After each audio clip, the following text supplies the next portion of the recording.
کائنات میں اللہ تعالیٰ کے قدرت کے کرشمے ہمیشہ دکھائی دیتے ہیں اور دکھائی دیتے رہیں گے، جس سے اللہ تعالیٰ کے قدرت اور جلال کا پتہ چلتا ہے۔ ایسا ہی ایک واقعہ حضرت عزیر علیہ السلام کا ہے، جن کے متعلق یہ مشہور ہے کہ انہیں ساری توریت زبانی یاد تھی۔ جب بنی اسرائیل کی بدعمالیہ اور گناہ بہت زیادہ بڑھ گئے تو اللہ پاک نے ان پر ایک ظالم بادشاہ مسلط کر دیا، جس نے شام پر حملہ کر کے بیت المقدس کو تباہ و برباد کر دیا اور اسرائیلیوں کو قید کر کے اپنے ساتھ لے گیا۔ اس میں حضرت عزیر علیہ السلام بھی تھے، جو کچھ مدت بعد اللہ کے فضل سے رہا کر دیے گئے۔ پھر وہ واپس اپنے وطن بیت المقدس آ رہے تھے، اور جب عزیر علیہ السلام نے اپنے اجڑے ہوئے شہر کو دیکھا تو آپ کا دل بھر آیا اور آپ رو پڑے، اور آپ کے دل میں یہ خیال آیا کہ اب اللہ تعالیٰ کس طرح اس شہر کو پھر سے آباد کرے گا اور اس بستی کی رونق پھر سے اپنی پرانی حالت میں کیسے آئے گی۔ سب کچھ ویران ہو گیا تھا، لیکن کچھ پیڑ بچے ہوئے تھے اور ان میں پھل بھی لگے تھے۔ آپ نے ان پھلوں کو توڑ کر کھایا اور رکھ لیا۔ اس کے بعد اپنے گدھے کو رسی سے ایک جگہ باندھ دیا اور خود درخت کے نیچے آرام کرنے لگے۔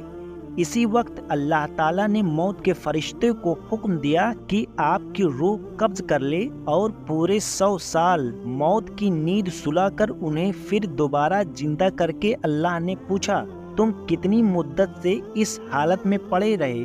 اب عزیر علیہ السلام نے فرمایا کہ میں صبح کے وقت سویا تھا اور اب عصر کا وقت ہوا ہے۔ تب اللہ تعالیٰ نے فرمایا، نہیں، تم 100 سال سے یہاں اسی حالت میں پڑے تھے۔ جب حضرت عزیر علیہ السلام نے اپنے بدن اور جسمانی حالت دیکھی تو فرمایا کہ یا تو وہی دن ہے جب مجھ پر نیند طاری ہوئی تھی، لیکن جب آپ نے اپنے گدھے کی طرف دیکھا تو اس کی ہڈیاں تک غائب ہو گئی تھی۔ تب آپ سمجھے کہ واقعی میں 100 سال ہو گئے ہیں۔ اللہ نے کہا، اب تم میری قدرت کا نظارہ دیکھو کہ کیسے میں تمہارے گدھے کو دوبارہ زندہ کرتا ہوں۔ اور دیکھتے ہی دیکھتے گدھے کی ہڈیوں میں حرکت پیدا ہونے لگی، پھر وہ جڑنے لگی، پھر ہڈیوں پر گوشت چڑھا، اور دیکھتے ہی دیکھتے گدھا زندہ ہو کر کھڑا ہو گیا۔ یہ دیکھ کر عزیر علیہ السلام نے بآواز بلند کہا، میں جانتا ہوں کہ اللہ تعالیٰ ہر چیز پر قادر ہے، وہ سب کچھ کر سکتا ہے۔ پھر آپ نے اپنی بستی کی طرف نظر دوڑائی تو وہ بالکل پہلے کی طرح آباد ہو چکی تھی۔ اب عزیر علیہ السلام زندہ ہونے کے بعد شہر کا دورہ کرتے ہوئے اس جگہ پہنچ گئے جہاں 100 سال پہلے آپ کا مکان تھا۔ جب وہاں آپ پہنچے تو نہ کسی نے آپ کو پہچانا اور نہ ہی آپ کسی کو پہچان سکے۔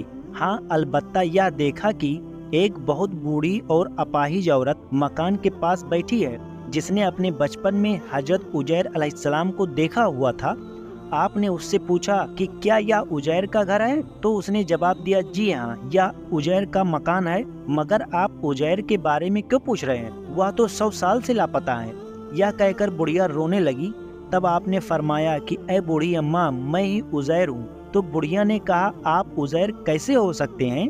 آپ نے فرمایا کہ اے بوڑھی اماں، مجھ کو اللہ تعالیٰ نے 100 برس تک مردہ رکھا، پھر مجھ کو دوبارہ زندہ کر دیا اور میں اپنے گھر آ گیا ہوں۔ بڑھیا نے کہا کہ حضرت عزیر علیہ السلام ایسے باکمال تھے کہ ان کی ہر دعا قبول ہوتی تھی۔ اگر آپ واقعی میں حضرت عزیر علیہ السلام ہیں تو میرے لیے دعا کیجیے کہ میری آنکھوں میں روشنی آ جائے اور میرا فالج بھی اچھا ہو جائے۔ حضرت عزیر علیہ السلام نے دعا کی تو بڑھیا کی آنکھیں ٹھیک ہو گئی اور اس کا فالج بھی اچھا ہو گیا۔ پھر اس بڑھیا نے آپ کو غور سے دیکھا اور پہچان لیا اور بول اٹھی کہ میں گواہی دیتی ہوں کہ آپ یقیناً حضرت عزیر علیہ السلام ہی ہیں۔ پھر وہ بڑھیا آپ کو لے کر بنی اسرائیل کے محلے میں گئی۔ اتفاق سے اس وقت سب لوگ ایک مجلس میں موجود تھے۔ اسی مجلس میں آپ کا لڑکا بھی موجود تھا جو 118 برس کا ہو گیا تھا، اور آپ کے چند پوتے بھی تھے، وہ سب بھی بوڑھے ہو چکے تھے۔ بڑھیا نے مجلس میں شہادت دی اور اعلان کیا، اے لوگو، بلا شبہ یہ حضرت عزیر علیہ السلام ہی ہیں۔ مگر کسی نے بڑھیا کی بات کو صحیح نہیں مانا۔ اتنے میں ان کے لڑکے نے کہا کہ میرے باپ کے دونوں کندھوں کے درمیان ایک کالے رنگ کا مسا تھا